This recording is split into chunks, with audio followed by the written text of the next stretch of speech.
Andy lo que bota busca.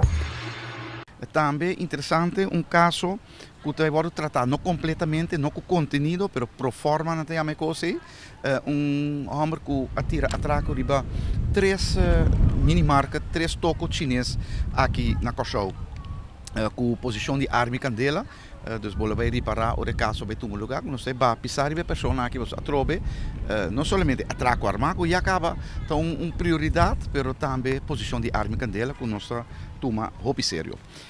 E por último tem caso também pro forma, dus não te vou tratar completamente, mas é messe bem corte, tem caso de homem JS que está ser suspeitado e estava envolvido em caso de roubo de ouro, onde também homem a perder sua vida, Zadiro Zevenhuizen, bewaker de Pan-Americanos.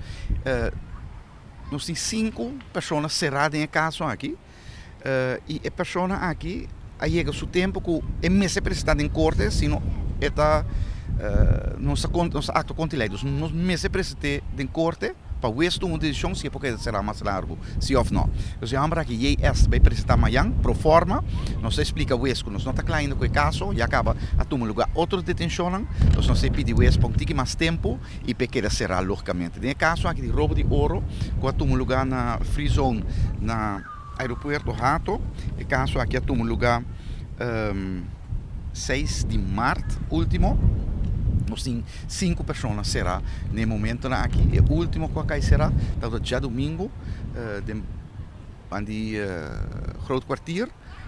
Arrestatieteam logra de surpreender a homem aqui, está correndo sua auto. Arrestatieteam, bom vigilância, inteligência, estava da saco e estava manejando a auto e bandanan. Apare a logra detener, e está homem